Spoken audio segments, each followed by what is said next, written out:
Hello, third graders. Good morning. Today I'm taking a look at a functional text to try and help me figure something out. Can you take a look at the title and see which functional text I'm looking at? Yeah, I'm trying to figure out the weather. Yesterday I was in a group with about 4 of the kids from my class, and everybody kept saying they were in the blue because of the weather. It was rainy. And I see it looks like today we're going to be rainy again. And it's raining on Saturday and on Monday. But I can tell that because I can see these symbols that the author used. And do you see how easy this is to read? I know that this is today, this is Friday, this is Saturday, because they put their little headings of the columns over here. And I know that this is the day because it says day. Oh, I touched it. I don't know what happened. Look, it got bigger. Very cool.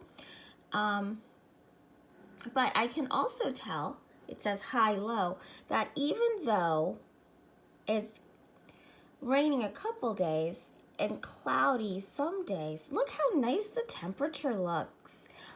On this day, what is this day? 64, 66. On next Wednesday, it's going to be nice and warm. So even though it's going to be a little bit rainy some days and a little bit cloudy a lot of days, our temperature is going to be real nice. We're going to be in the 60s. So at least it will be warm. That's something to look forward to. Third graders, this is an important functional text, especially for us living in Seattle. It lets us know whether or not we need to wear rain boots or if we can wear sneakers. What I'm really excited about is this warm weather coming up. Today, we're going to make a functional text of our own. Maybe you want to make a weather forecast. I'm going to make something different. Come see. Alrighty, third graders, I went ahead and I pulled out some of the functional text we've been reading to remind you of what functional text can do. Functional text can help us cook by giving us recipes. They can help us keep schedules by doing calendars. And, upside down, they can do all kinds of different things. We have receipts and invitations and chore schedules and labels. Here's another, there's a 7-day forecast, just like the 10-day forecast we just looked at. Street signs and open office hour times and carousel schedules of how many tickets they cost and more labels. Thank you cards. These are all examples of functional texts. But you know what I've really been needing? I've really been needing a schedule, particularly for all of the small group we've been doing.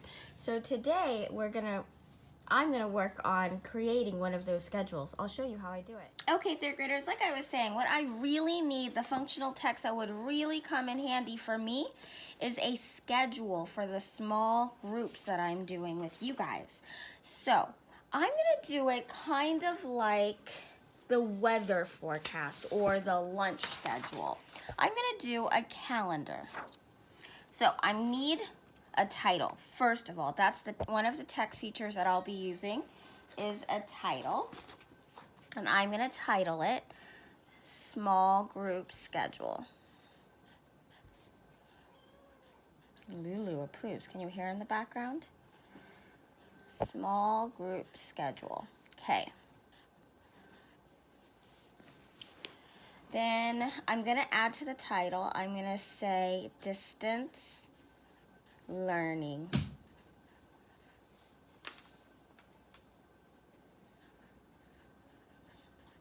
Okay, so now I'm going to do a box, much like this one with columns. And I need 1, 2, 3, 4, 5 columns too because I do small groups 5 days a week. So I have a ruler at home. I'm going to use it. If you don't have a ruler at home, no, don't sweat it.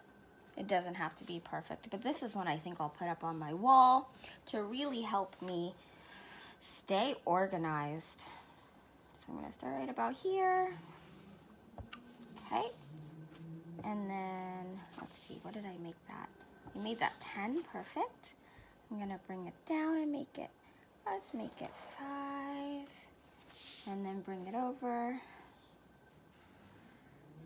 If you don't have a schedule at home, this is something you might also think about doing just to stay organized. It's hard when we're not all in the same place together. To remember what you need to do when. All right, so now I need columns, and I said I needed 5 columns. So 1, 2, 3, 4, and that'll be 5. So I'll just go ahead and make my columns. Definitely doing this in a pencil. I hope it's not too hard for you to see, but it's really easy to make mistakes when you're drawing tables and columns, and I might need to erase. So I went ahead and I made, can you see? I made 5 columns. Now I need a heading column. So I'm gonna take this ruler and make a line here so that I'm breaking my columns up so that right on top there's a heading. Any idea what I'm gonna put in here? Did you say the days of the week? You are right. Monday, Tuesday, Wednesday. Oh, Wednesday's long. Will it fit? Yes. Thursday and Friday. Okay. Now I have my bones all set up. I have the schedules. The next thing I need are the times. So I know that on Mondays, we have a class meeting at 9 a.m. So I'm going to put 9 a.m. class meeting.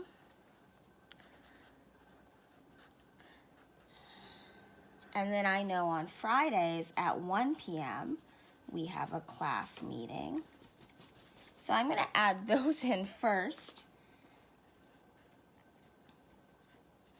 because I don't want any kids to have to be on the computer with me for 2 hours. So I'm not going to do a 10 a.m. meeting, small group on Monday. I'm going to start on Monday my small groups at 11 a.m. So here I have the time. And the first group I'm going to do is reading group 3.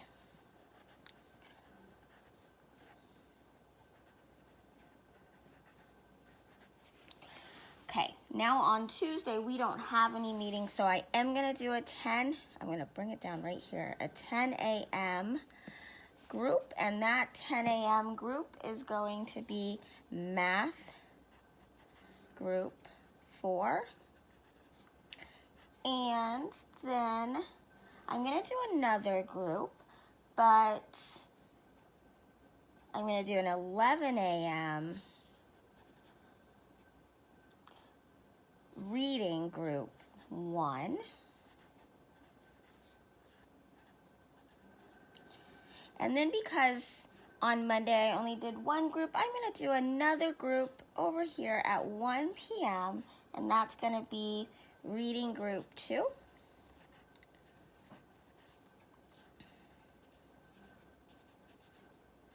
Okay, on Wednesday at 10 a.m., which goes right here, I'm going to say I have reading group 5.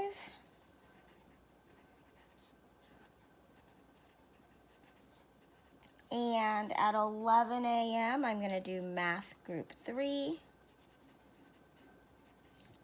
Guys, if you start shaking, it's because Lulu's in town. Sorry about that. So what did I say?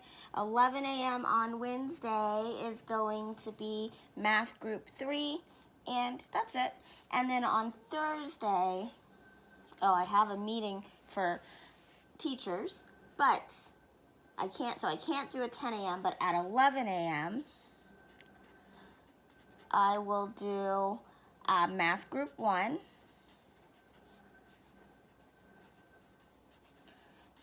And that means at 1 p.m., I'll do another group, and that's math group 5. Okay, so far I have 1, 2, 3, 4, 5, 6, 7, 8. So I know I need 2 more groups because I have 5 reading groups and 5 math groups. So over here on Friday at 10 a.m., I will have a reading group. Let's do reading group 4. at 11 a.m. I haven't done math group 2 yet, so I'll do math group 2. All done. Let's see. 1, 2, 3, 4, 5, 6, 7, 8, 9, 10 groups, 2 class meetings. Awesome. All right, third grade. I now have a functional text that will help me not be so confused about who I'm meeting with when. I'm going to hang this up on my wall, and you will have a less confused teacher, all because I used a functional text to help organize myself. This is a great thing for me. I wonder what functional text. All right, third graders, here are your options for today, your reading comprehension, your independent practice. Pick a functional text to create. Some examples are recipes, weather forecast, lunch menus. Pick 2 text features that you can use to help the reader understand your text. For mine, I chose a title and heading captions. For my column, those are column headings. So again, I chose a title and column headings. Pick 2 features that you can use to help the reader understand the text, and then create the functional text and send it into your teacher. I can't wait to see what functional text you're going to make today. All right, third graders, take care. Talk soon.